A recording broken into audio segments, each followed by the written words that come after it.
Sayyidina Muhammad ibn Abdillah wa ala alihi wa sahbihi wa mawala. La hawla wa la quwata illa billah. Subhanaka la ilma lana illa ma'alamtana innaka antal alimul hakim.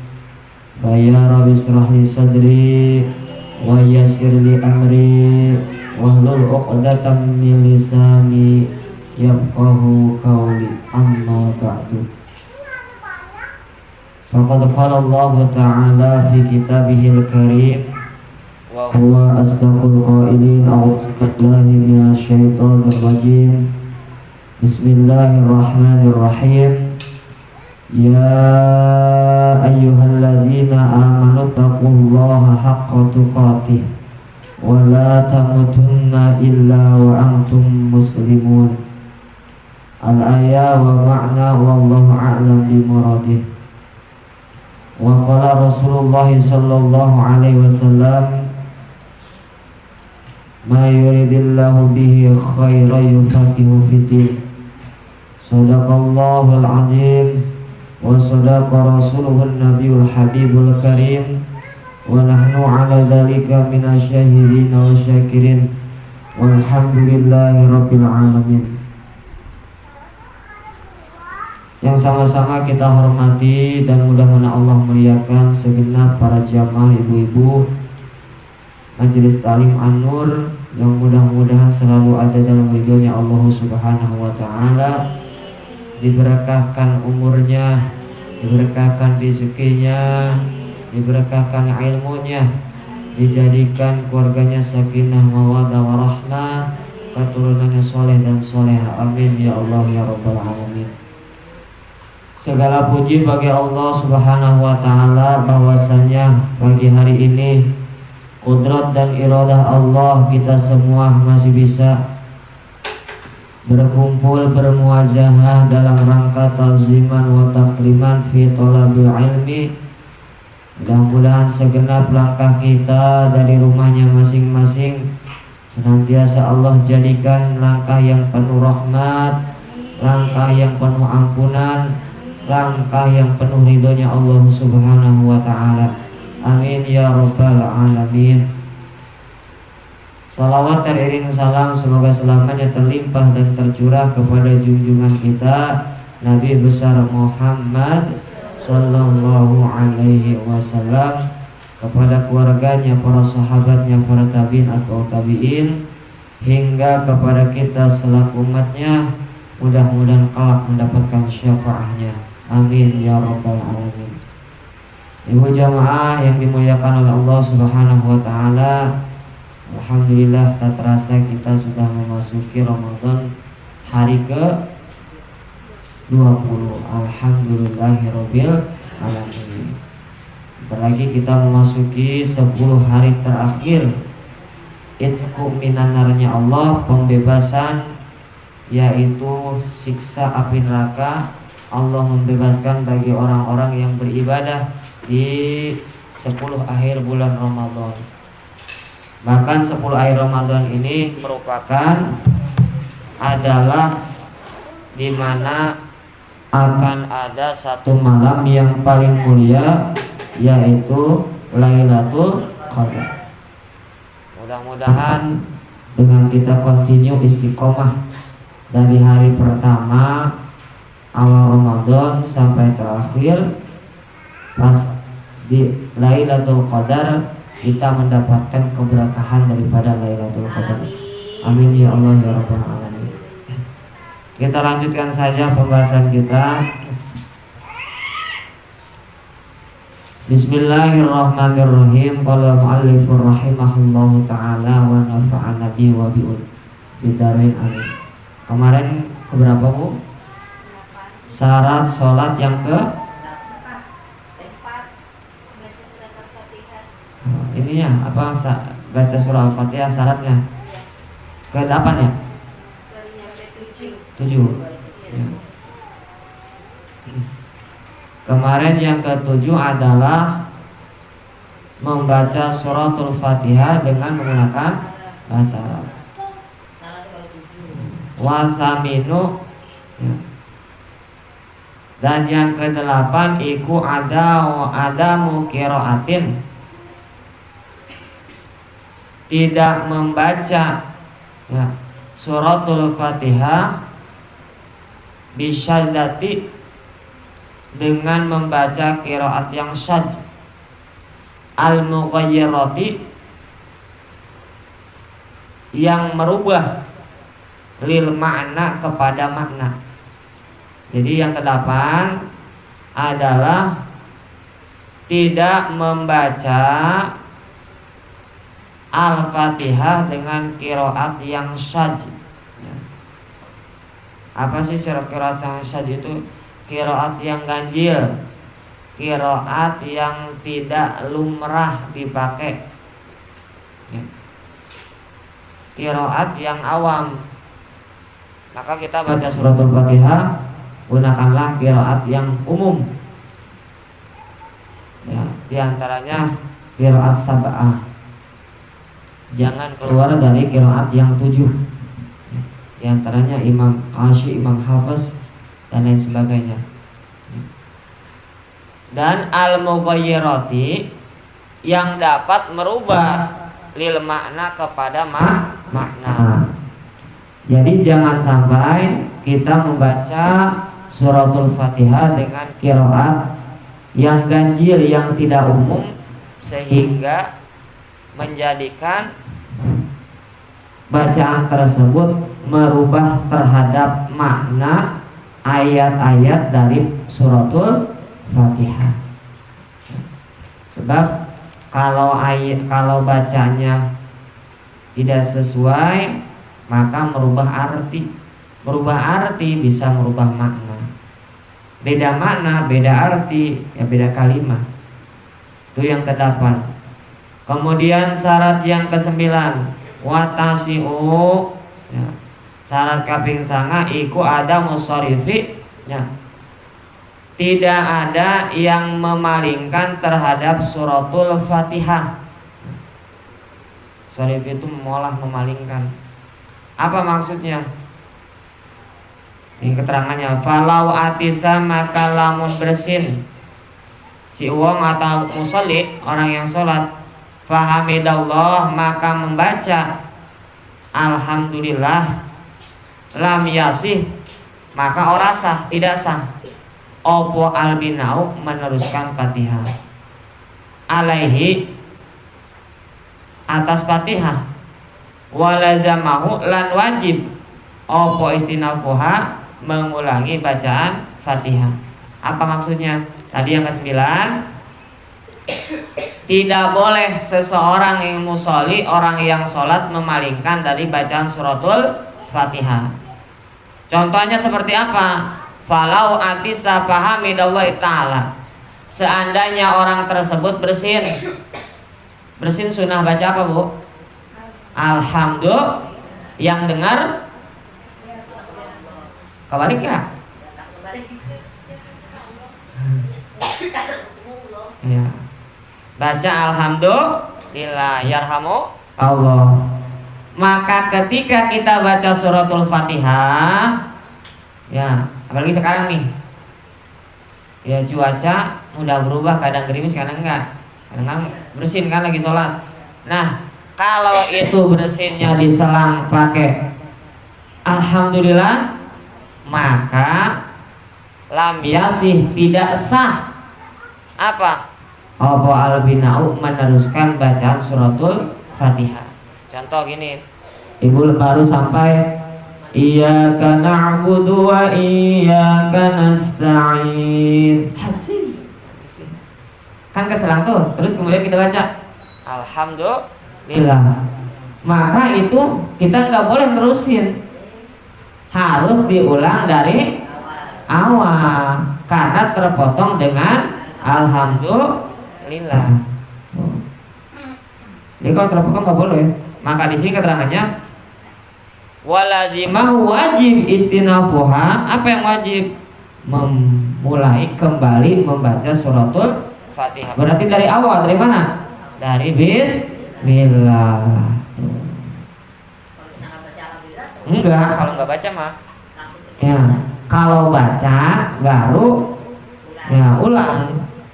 Kalau nggak baca nggak jadi masalah.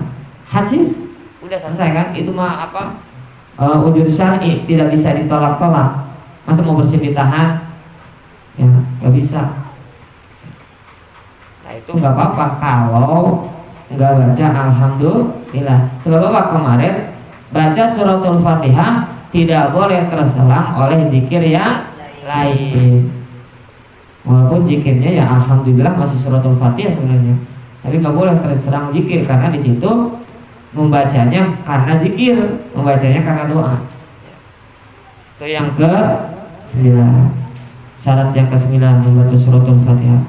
Wal asyiru, syarat yang ke-10 iku isma'uhu, harus terdengar bacaan suratul Fatihah itu nafsahu ing dirina, kepada dirinya sendiri.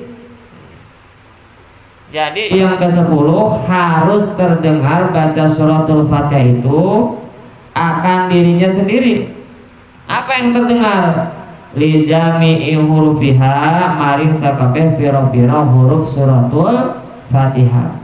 Jadi setiap huruf suratul Fatihah harus terdengar, tidak boleh ada yang terlewat atau disirkan, tidak terdengar sama sekali. Karena kemarin dalam mazhab Syafi'i, ketika kita baca suratul Fatihah itu harus terdengar oleh diri sendiri, oleh telinga diri sendiri, bukan oleh orang lain.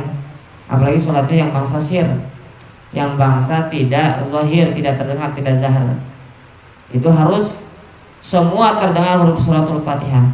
Contohnya seperti ketika kita mewasolkan lafaz basmalah atau ayat basmalah. Bismillahirrahmanirrahim. Alhamdulillahirabbil alamin. Berarti huruf nunnya harus ke baca. Jangan sampai Bismillahirrahmanirrahim alhamdulillah. Berarti nunnya hilang. Alhamdulillahirabbil alamin. Kalau huruf nunnya hilang, kalau bacaan kita wasol dari ayat basmalah ke alhamdulillah, maka tidak sah membaca suratul Fatihah kita. Kalau tidak sah berarti harus diulang. Kalau tidak sah berarti sholatnya pun gak sah.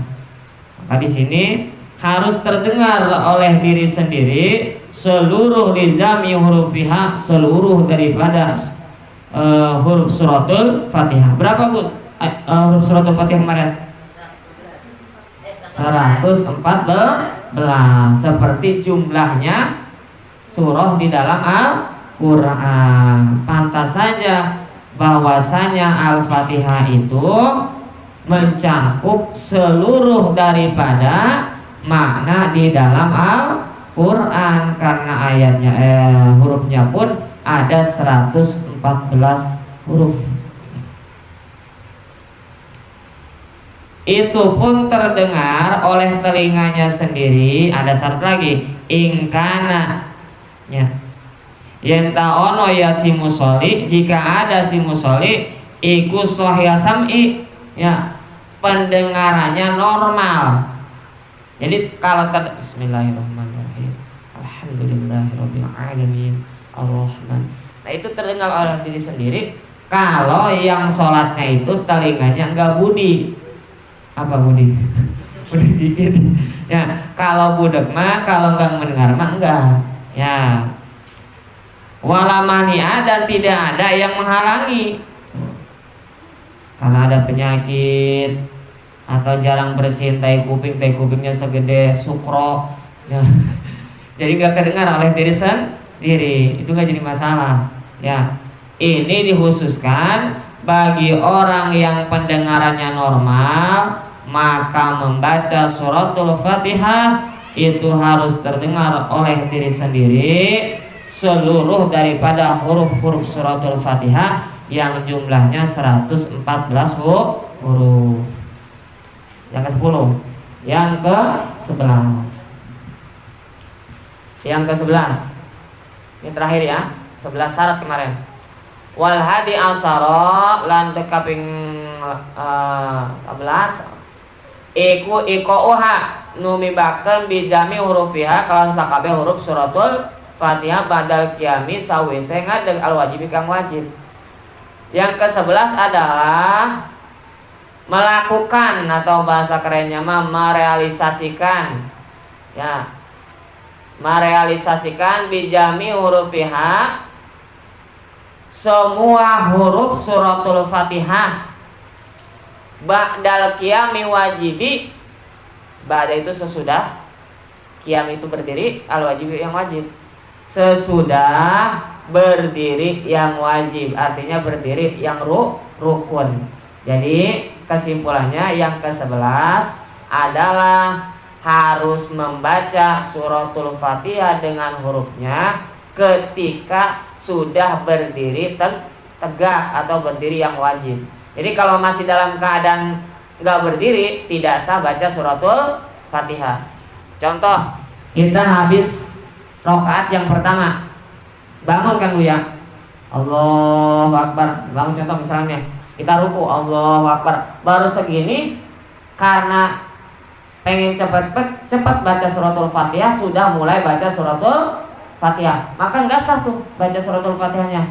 Harus posisi berdiri tegak terlebih dahulu. Setelah tegak Allahu Akbar baru kita ya. Cuman raf'ul yadain sunnahnya itu mengangkat tangan itu ada beberapa tempat, di antaranya kalau di rakaat pertama, kita bangun rakaat pertama, contoh sholat maghrib rakaat pertama, bangkit dari sujud kedua Allahu Akbar berdiri lagi, itu nggak sunnah angkat kedua telapak tangan. Yang sunnah itu setelah tahiyat yang pertama atau tasyahud awal, itu yang sunnah ya. Udah berdiri tegak baru baca suratul Fatihah. Jangan sampai posisi badan kita masih membungkuk karena pengen cepat baca suratul Fatihah, udah baca suratul Fatihah, enggak sah baca suratul Fatihah. Makanya kan kalau kita Allahu Akbar itu sampai selesai daripada gerakan kita ya bangun. Kenapa?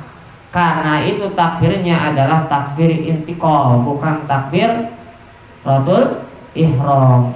Kalau takbiratul ihram mah hukumnya wajib. Kapan? Di awal sholat. Kalau takbir intiqal mah pemisah. Takbir intiqal itu pindah-pindahnya gerakan sholat dari dari ruku ke intidal, dari intidal ke sujud, dari sujud ke antara dua sujud, dari antara dua sujud ke sujud, kemudian bangun, namanya takbir intiqal. Takbir pindah-pindah bahasa ilmu fikihnya. Selesai syarat suratul Fatihah. Kemudian rukun sholat yang ke-5, al-khamisu utawi rukun sholat kang kaping 5 iku ruku.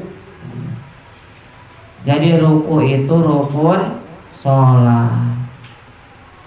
Wa yastamilu lan ngeliputi ala arbaati faraidi ing atase papat piro-piro fardu. Jadi ruku itu meliputi 4 kefarduan. Jadi ada 4 kewajiban dalam ruku.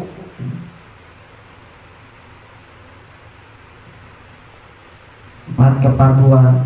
Ahaduha utawi salah sawiji kang papat iku musawwarun bikaulihi, digambarkan oleh pengarang bi ayyannya kalawan yen ngabungkuk si musolli al qaimu, yakni berdiri, al mu'tadilu kang adil kang tegak, al khaliqu kang normal ma'a qudratihi sarta kawasa ala inhinai atas membungkuknya si musolli al-solfi kang lurus. Jadi selanjutnya yang pertama adalah ruku. Apa ruku itu? Al-qaimu al-mutadilu al-khilqati ma'a qudrati ala hinai sorfi. Berdirinya seseorang yang pertama adalah syaratnya tegak lurus. Tegak lurus. Berapa Bu kalau kita persegi? Kalau dalam persegi itu kalau tegak lurus 90 derajat, berarti siku tuh. Jangan sampai ketika kita ruku, maaf ya Bu ya, ruku itu posisinya seperti ini. Seandainya punggung kita diletakkan papan atau kayu, diletakkan air, maka air tersebut tidak tumpah. Kita diukurnya harusnya pakai water pass. Yang suaminya tukang kayu, tukang bangunan tuh pinjem, ada water pass 1 meter tuh. Punggung kita ukur. Kalau lurus posisi airnya, berarti ruku kita benar. Maka lurus itu, tidak boleh bengkok. Seperti sholat apa Bu yang rukunya 2 kali? Pernah nggak? Hah? Bu, sholat apa? Sholat gerhana, rukunya 2. Kenapa rukunya 2 kali? Karena itu kalau kita tafakuri, ternyata itu posisi lurus antara bumi, matahari dan bulan, maka ada ruku 2 kali. Jadi berdirinya yang normal, rukunya yang normal, punggungnya yang normal, tidak boleh ke bawah, terlalu bawah atau terlalu atas. Posisi mata kemana Bu kalau kita ruku? Ke sajadah tempat sujud. Kalau kita sujud beda lagi, kemana? Arah hidung. Jangan hukumnya makruh. Dosa mah enggak, batal mah enggak, cuman makruh. Jadi kalau sujud jangan merem. Posisikan mata kita ke pas ini nih, ke sini nih, ke hidung Bu. Ya. Bukan liatin hidung, bukan. Lurus ke hidung. Ya. Lurus ke hidung. Jadi syaratnya yang pertama adalah tadi apa Bu? tegak lurus. Bihai sultana rohatu, dengan sekiranya dapat rohatu mencapai apa? Rohatu itu tangan, ya. Tegak lurus mencapai apa? Kedua tangannya itu ke apa? Ya, rukbataihi, kedua lutut. Ya. Dua lutut, Bu. Rukbataihi, dua lutut. Ya, kita praktekkan, Ibu, maaf ya. Soalnya ada yang suka keliru. Ya. Di sini apa di sini, Bu? Nah, posisinya ya, posisinya tegak lurus dengan dempul, Bu. Jadi ini harus dipas yang bulat-bulat dempul kita. Ya. Nah, bulat-bulat dempul kita. Kayak gini. Ya, posisinya. Mata jangan gini, tapi ke bawah. Lurus. Posisi ini supaya lurus. Ibu ya. Nah, seperti ini. Tangan lurus. Ya, tangan lurus. Ada yang kayak gini, jangan. Ya. Bahkan ada yang di sini, jangan. Guru kita mengajarkan, ini ada keterangannya, nah seperti ini. Ya. Apalagi ibu-ibu harus agak dirapatkan seperti ini. Ya. Harus lurus. Setiap hari kita kalau ini posisi lurus, benar, baca subhanallah 3 kali, ini otot ini ketarik, Bu. Ya kan? Otot ini ketarik, maka menghindari dari gejala stroke. Ya kan? Nah, kalau benar kita sholatnya. Maka seperti laki-laki, ini sejengkal, Bu. Enggak gini. Ya, perhatikan sholat suami ibu, benar nggak? Ini kalau kita sejengkal. Ya, sejengkal. Nggak usah lebar. Kalau ibu baru agak rapat, ibu-ibu mah. Ini sejengkal, dalam 40 menit sejengkal. Jadi ketika kita sholat, rukunya pas. Ya. Itu. Paham ya, Bu ya?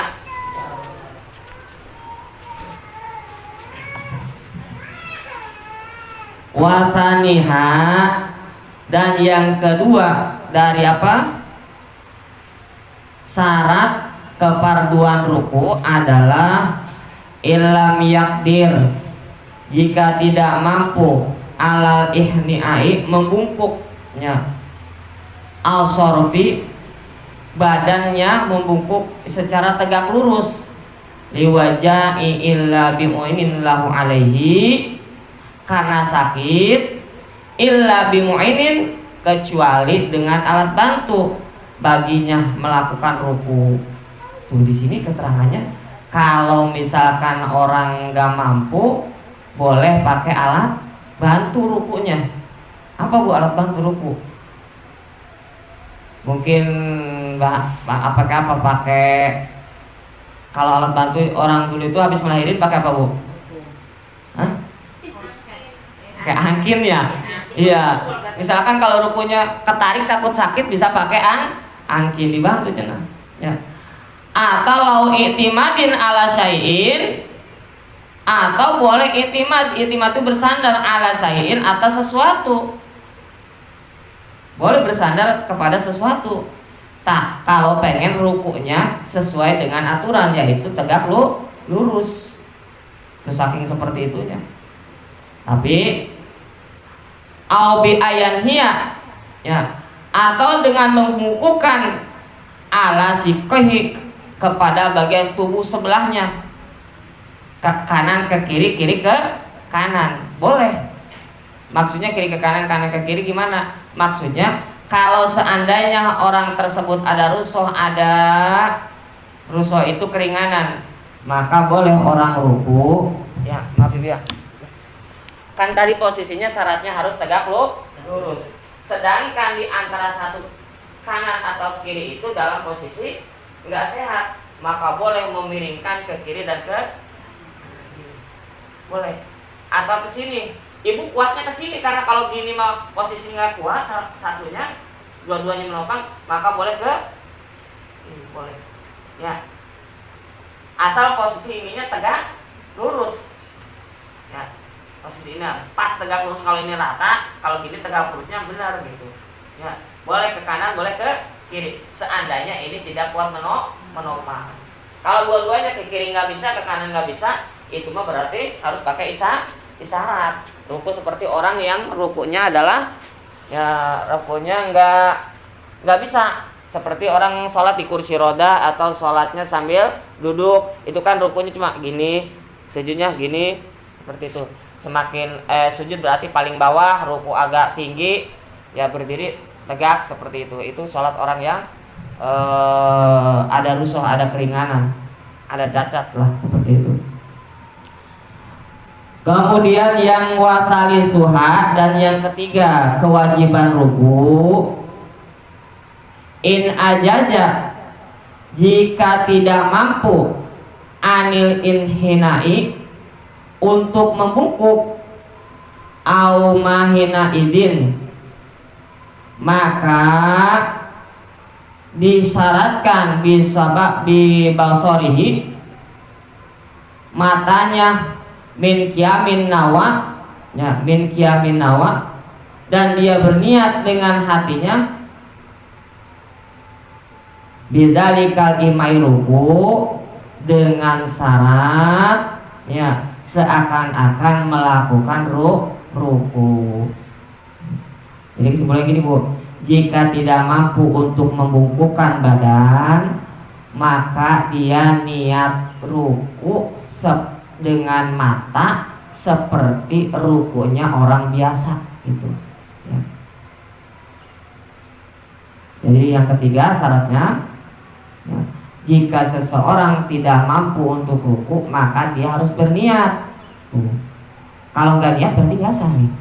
Dia harus berniat di dalam hatinya, niat seperti ruku orang biasa, walaupun rukunya pakai gerakan mata. Berarti kalau pakai gerakan mata apa namanya? Isyarat. Tuh isyarat ternyata harus pakai niat. Kalau ujung-ujung isyarat tidak sah. Berarti niat dalam hati. Saya niat ruku dengan menggunakan isyarat mata atau isyarat gerakan tubuh, hanya membungkuk sedikit ya. Atau orang sholatnya udah nggak bisa daya upaya pakai gerakan mata, ruku misalkan ngedipnya 2 kali, ruku ngedipnya 1 kali, sujud ngedipnya 3 kali. Nah itu pakai isyarat boleh. Yang penting orang tersebut memang elatnya adalah ada penyakit atau elatnya karena susah. Warabi'u, dan yang keempat ya, ala yaksida, mesti seseorang musolli itu tidak bermaksud min qiyamihi, dengan menurunkan tubuhnya di keadaan berdiri, ghaira ruku'i, akan selain ruku. Jadi yang keempat kewajibannya adalah seseorang harus diniatkan dia rukunya turunnya dari tegak kepada ruku itu semata-mata hanya untuk ruku. Kalau ada niat yang lain maka nggak sah tuh. Sampai ke situ lama. Karena kadang-kadang ruku nggak ada niatnya. Padahal di dalam hati setelah setelah membaca surah, kemudian Allahu Akbar, tadi dalam hati niat bahwa gerakan berikutnya adalah gerakan ruku. Harus ingat tuh. Makanya harus melanggengkan niat itu dari awal sampai akhir, dilanggengkan. Supaya apa? Setiap gerakan kita itu dibarengi dengan kepaduan sholat. Sujud, oh habis gerakan ini sujud, niat dalam hati mau sujud. Ruku sama. Maka seandainya orang tersebut lupa seperti itu, dengan lupanya lupa disengaja karena dia melalaikan diri, maka bisa jadi sholatnya tidak sah. Sah secara lahiriah, tapi secara batiniah dia tidak sah.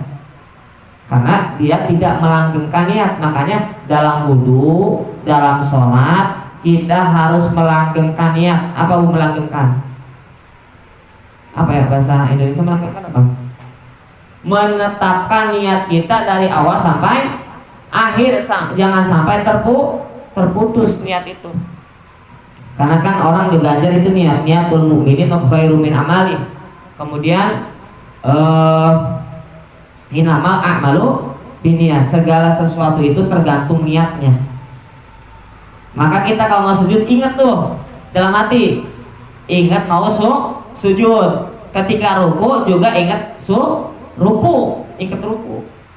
Kalau nggak ingat, di sini keterangannya tidak termasuk ke dalam keparduan ruku. Ada 4 ya Bu ya tadi keparduan ruku. Yang pertama apa Bu? Kita ulangi.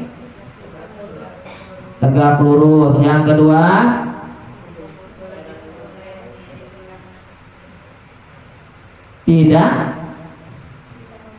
tidak membungkukkan badan karena sakit. Yang ketiga, jika tidak mampu membungkukkan badan, maka ia berisyarat seperti isyaratnya mata. Yang keempat, dia harus bermaksud untuk berruku atau posisi ruku, berarti harus niat dalam hatinya ya. Selanjutnya rukun sholat yang ke-6. Ini kalau dibahas sholat kita pantesan tuh ya kitab tentang sholat itu banyak, sebab setiap rukun sholat itu mengandung fardu. Ntar saya rangkum deh, di share di grup biar paham Eka budaya tadi ini. Wasadisu, dan yang ke-6 rukun sholat itu iku atumaninatu, tumaninah fihi, di dalam ruku. Yang ke-6 rukun sholat itu adalah tumaninah fihi, ing dalam ruku. Ayat ruku ini tegasnya ruku. Apa sih tumaninah? Apa bu tumaninah? Ya berhenti jangan berumbusu, jangan cepet-cepet. Gak boleh kita sholat ketergesa-gesaan. Di dalam sholat wajib, dalam sholat sunnah mah boleh, walaupun kurang adab. Makanya ada terawih kilat. Itu gak menyalahin sebenarnya. Boleh dalam sholat sunat mah. Ya, tapi kan walaupun sunat kita mah abong gitu-gitu amat ya. Pengen tuh sholat tuh berarti ada keberkahannya, ada hikmahnya, ada manfaatnya, ada maziahnya. Kalau sholatnya seperti itu ya dikejarnya cepat doang. Gitu. Keutamanya belum tentu dapat. Fa'aqaluha muji'u. Adapun paling rendah dari tumaninah apa? Sukunun ba'da harokatin a'dho'ihi, berhenti ba'da sesudah harokatin ya pergerakan a'dho'i, anggota-anggota tubuh. Berarti ya dalam ruku harus ada tumaninah. Berarti setelah kita rukunya sekadar baca subhana rabbiyal azim wa bihamdi. Wajibnya berapa? 1, sunahnya 3 kali. Makanya kalau ada orang imam cepat taraweh atau sholat 5 waktu, kita ada tuh imam cepat. Saya termasuk ada punya guru imam sholatnya cepat banget, cepat sekali ya, pokoknya cepat aja. Rukunya tuh cepat, sujudnya cepat, baca fatihahnya cepat. Pokoknya gak akan keburu deh. Kalau ibu makmum, termasuk saya gak akan keburu.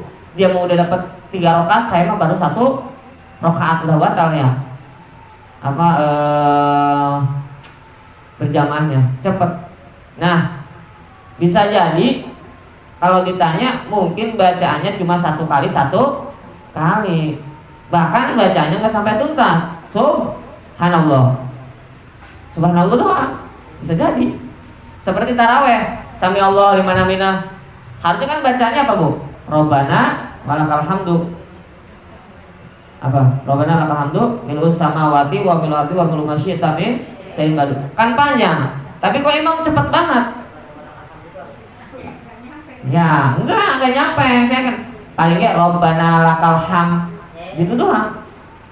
Rabbi firli di antara 2 sujud paling Rabbighfirli. Udah. Allahu Akbar, subhana rabbiyal a'la wa bihamdihi, Allahu Akbar. Satu kali satu.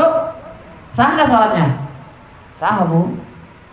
Yang penting di situ ada tumanina dalam ruku, dalam sujud atau tumanina. Tapi kita mah ya kalau lagi sholat sendiri ya kalau bisa mah jamaahnya ngerti, jangan cepet ya, minimal ya 3 kali lah. Kita nggak bisa 11 kali, sunnah 11 kali ada, Bu, baca sujud. Kalau sholatnya sendiri ibu mah lebih gampang sebenarnya bacaan sempurna. Kenapa? Karena sholatnya ya lebih afdol di rumah sendiri. Ruku tuh 11 kali, subhana rabbiyal azim wa bihamdihi, subhana rabbiyal azim. Yang 3 kali aja kadang-kadang kelewat juga. 11 kali kerasa tuh kayak sholat apa, Bu?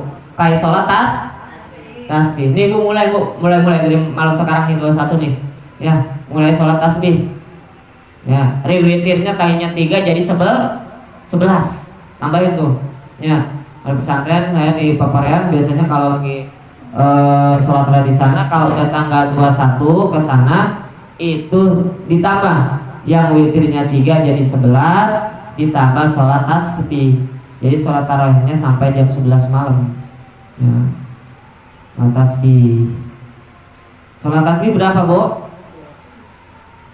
2 rakaat ya. 1 rakaat itu bacaan tasbihnya berapa? 150. Kalau 2 rakaat berarti 300. Jadi baca tasbih ya. Baca tasbih subhanallah walhamdulillah wala ilaha illallah wallahu akbar. Tasbih itu ya. Karena orang, kata Rasul, kalau bisa melaksanakan sholat tasbih sehari 1 kali. Kalau nggak bisa seminggu 1 kali. Kalau nggak bisa seminggu 1 kali, sebulan sekali. Kalau nggak bisa sebulan sekali, tahun sekali nggak bisa, seumur hidup minimal pernah melaksanain sholat. Udah ya, Bu, ya, pernah ya. Alhamdulillah. Kalau pengen gampang, walaupun sholat tasbih itu tidak disyariatkan untuk berjamaah, kalau di pondok itu ada yang memandoi. Biar apa? Biar bacaannya sambil belajar tartil. Jadi memandoi, walaupun niatnya nggak niat berjamaah, sama seperti ngelatih anak sholat duha di STIT, biasanya kayak gitu di STIT ya. Itu kan sholat duha itu nggak berjamaah ya, nggak berjamaah sholat duha. Tapi ada yang memandoi, ada yang jadi imam. Itu sebagai apa? Sebagai supaya gampang, karena ngajarin yang awam.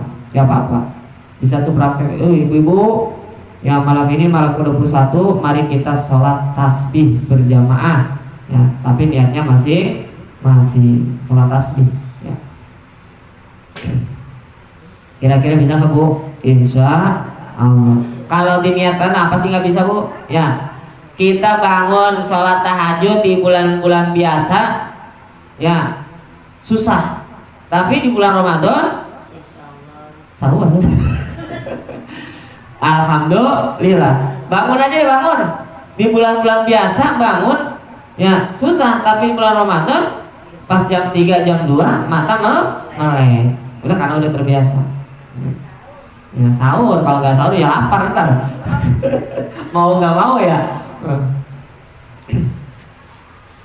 Tumanina.